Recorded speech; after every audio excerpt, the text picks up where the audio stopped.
لله رب العالمين والعاقبة للمتقين والصلاة والسلام على سيدنا محمد وعلى آله وأصحابه أجمعين أما بعد فأعوذ بالله من الشيطان الرجيم بسم الله الرحمن الرحيم مثل الذين ينفقون أموالهم في سبيل الله كمثل حبة أنبتت 7 سنابل في كل سنبلة 100 حبة والله يضاعف لمن يشاء والله واسع عليم الذين ينفقون أموالهم في سبيل الله ثم لا يتبعون ما أنفقوا منا ولا أذى لهم أجرهم عند ربهم ولا خوف عليهم ولا هم يحزنون قول معروف ومغفرة خير من صدقة يتبعها أذى والله غني حليم صدق الله العلي العظيم اللهم صل على محمد وعلى آل محمد كما صليت على إبراهيم وعلى آل إبراهيم إنك حميد مجيد اللهم بارك على محمد وعلى آل محمد كما باركت على إبراهيم وعلى آل إبراهيم إنك حميد مجيد قابل احترام ناظرین و سامعین کرام، السلام علیکم ورحمۃ اللہ وبرکاتہ۔ آج کی اس نشست میں آپ کے سامنے صدقے کی اہمیت اور فضیلت کے بارے میں گفتگو کروں گا۔ میں نے آپ کے سامنے سورہ البقرہ کی آیت نمبر 261 تا 263 کی تلاوت کی سعادت حاصل کی ہے۔ ان آیات میں اللہ تبارک و تعالیٰ کا فرمان ہے کہ جو لوگ اپنا مال اللہ کی راہ میں خرچ کرتے ہیں ان کے خرچ کی مثال ایسی ہے جیسے ایک دانہ بویا جائے اور اس سے 7 بالیں نکلیں اور ہر بال میں 100 دانے ہوں۔ اسی طرح اللہ تبارک و تعالی جس کے عمل کو چاہتا ہے افزونی عطا فرماتا ہے، وہ فراخ دست بھی ہے اور علیم بھی۔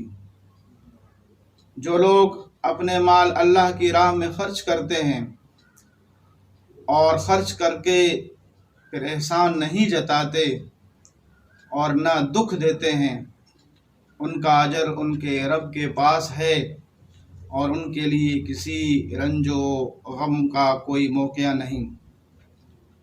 ایک میٹھا بول اور کسی ناگوار بات پر ذرا سی چشم پوشی اس خیرات سے بہتر ہے جس کے پیچھے دکھ ہو۔ اللہ بے نیاز ہے اور بردباری اس کی صفت ہے۔ ان آیات میں اللہ تبارک و تعالی نے صدقات و خیرات کے فضائل اور اس کے اجر کا بیان کیا ہے۔ سب سے پہلے اللہ تبارک و تعالی نے صدقہ کرنے کی فضیلت کا بیان فرمایا ہے۔ اس کے بعد ایسی شرائط کا بیان ہے جن کے ذریعے صدقہ و خیرات اللہ کے نزدیک قابل قبول اور موجب ثواب بن جائے۔ سامعین کرام، سب سے پہلے یہ جان لینا ضروری ہے کہ قرآن کریم کے اندر اللہ کے راستے میں خرچ کرنے کو کہیں لفظ انفاق سے بیان فرمایا گیا ہے،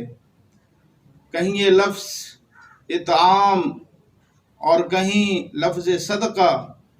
اور کہیں لفظ ایتاء زکوٰۃ سے بیان فرمایا گیا ہے۔ ان الفاظ قرآنی اور ان کے جگہ جگہ استعمال پر نظر کرنے سے معلوم ہوتا ہے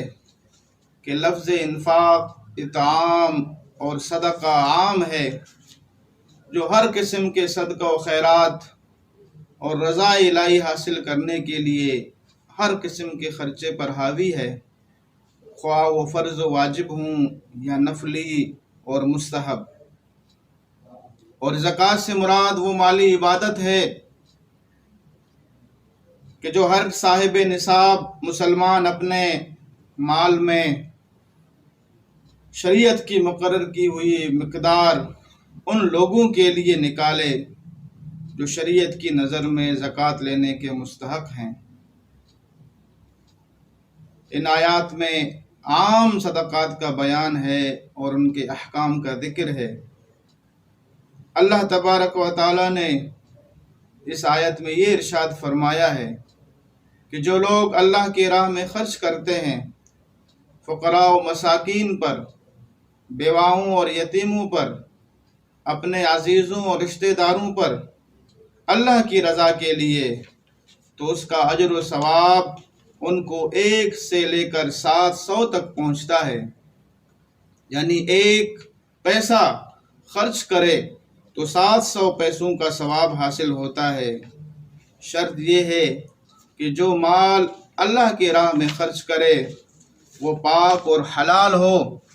کیونکہ حدیث میں ہے کہ آپ صلی اللہ علیہ وسلم نے فرمایا کہ اللہ تبارک و تعالی حلال مال کے سوا کسی چیز کو قبول نہیں کرتا۔ اور دوسری شرط یہ ہے کہ مال خرچ کرنے کے بعد احسان نہ جتائے اور نہ تکلیف دے۔ ایسے لوگوں کے لیے اللہ کے پاس اجر عظیم ہے۔ قرآن مجید میں بہت سارے مقامات پر اللہ تبارک و تعالی نے صدقہ و خیرات کے اجر و فضائل کو بیان فرمایا ہے۔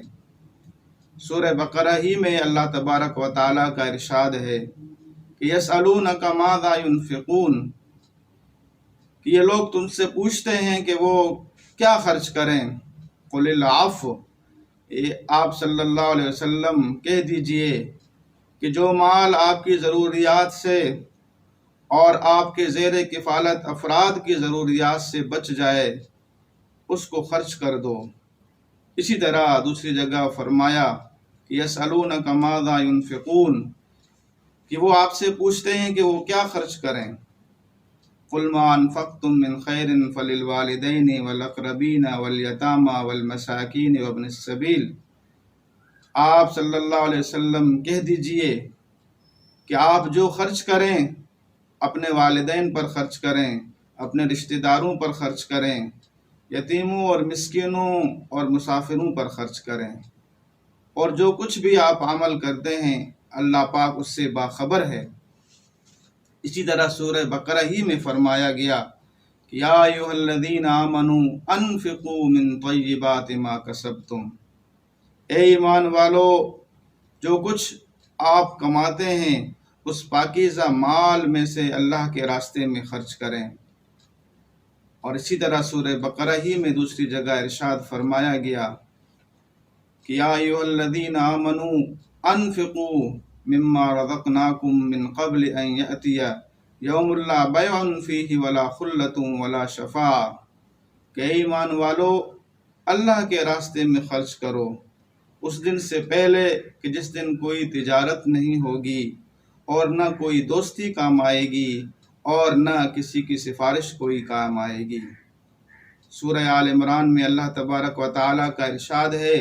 کہ وَسَارِعُوا إِلَىٰ مَغْفِرَةٍ مِّن رَّبِّكُمْ وَجَنَّةٍ عَرْضُهَا السَّمَاوَاتُ وَالْأَرْضُ أُعِدَّتْ لِلْمُتَّقِينَ، کہ دوڑ کر چلو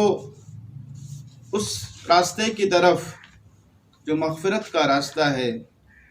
اور جو جنت کا راستہ ہے، وہ جنت جس کی وسعت آسمانوں اور زمینوں جیسی ہے، وہ جنت تیار کی گئی ہے ان نیکوکار لوگوں کے لیے جو اللہ کے راستے میں خوشحالی اور بدحالی میں خرچ کرتے رہتے ہیں۔ احادیث مبارکہ میں آپ صلی اللہ علیہ وسلم نے صدقے کی بہت زیادہ فضیلت بیان فرمائی ہے، اس لیے کہ صدقہ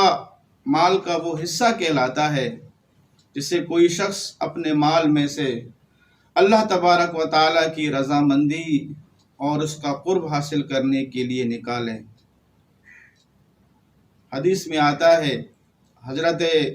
علی رضی اللہ عنہ روایت کرتے ہیں کہ رسول کریم صلی اللہ علیہ وسلم نے فرمایا کہ اللہ کی راہ میں صدقہ کرنے میں جلدی کرو،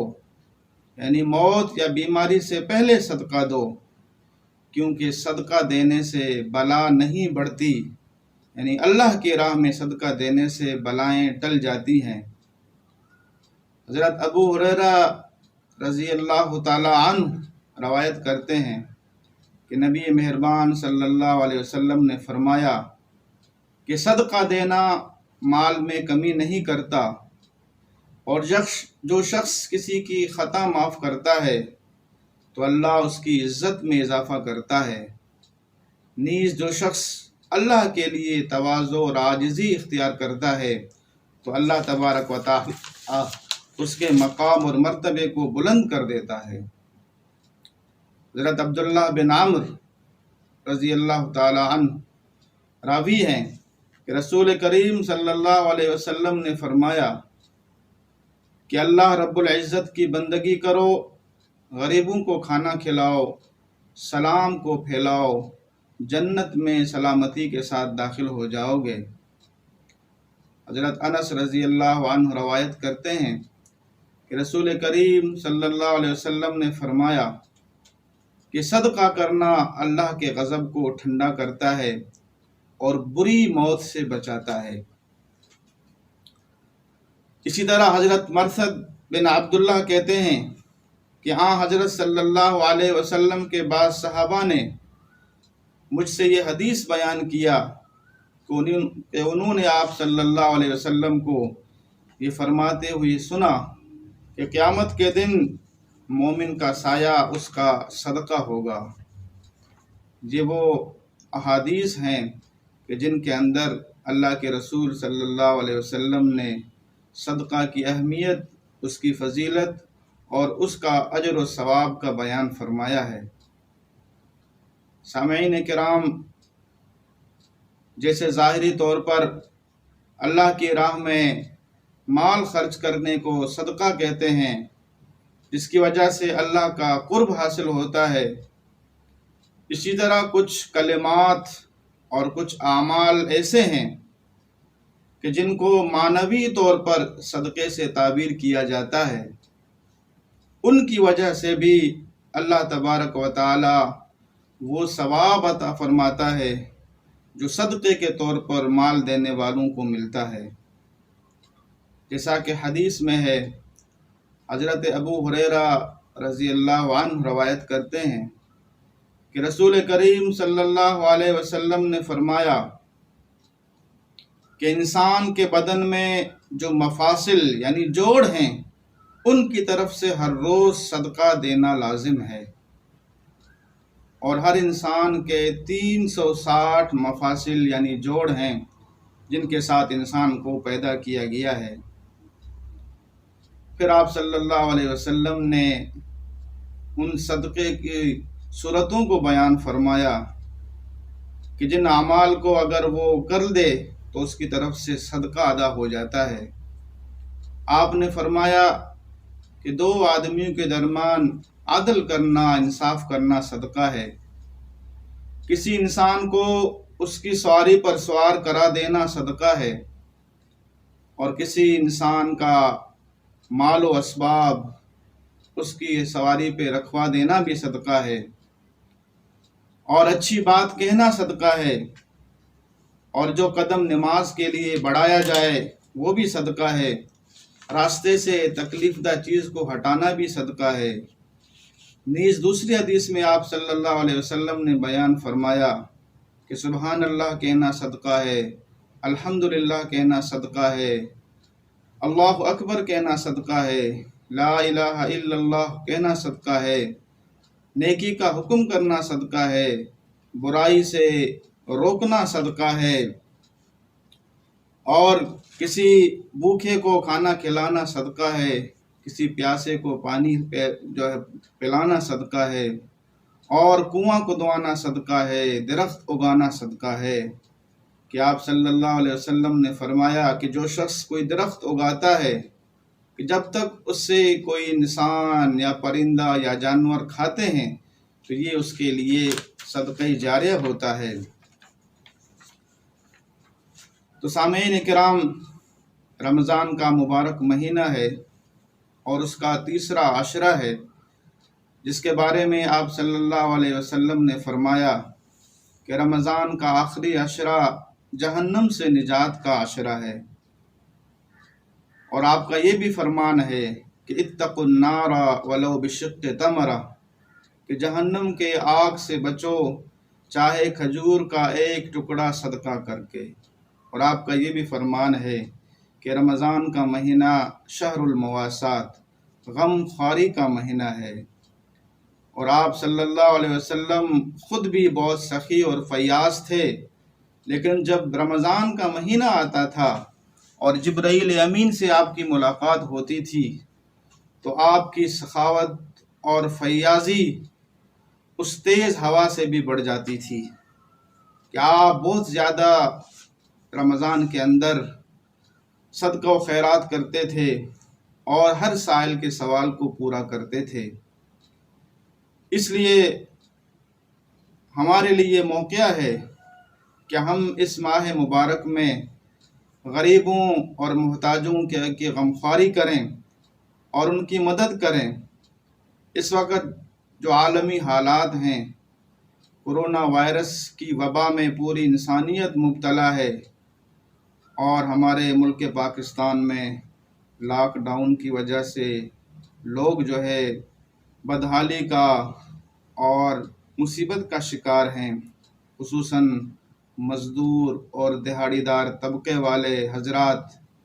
اس جو ہے صورتحال میں تکلیف سے دوچار ہیں۔ تو جو صاحب حیثیت لوگ ہیں، مخیر حضرات ہیں، ان پر یہ لازم ہے کہ وہ ایسے لوگوں کی مدد کریں اپنے زکوٰۃ کے ذریعے سے، صدقات و خیرات کے ذریعے سے اور صدقہ فطر کے ذریعے سے، تاکہ وہ بھی اپنے گھر کے حالات کو صحیح کر سکیں اور عید کی خوشیوں میں دوسروں کے ساتھ شریک ہو سکیں۔ اللہ تبارک و تعالی ہمیں عمل کی توفیق عطا فرمائے۔ وآخر دعوانا ان الحمد للہ رب العالمین۔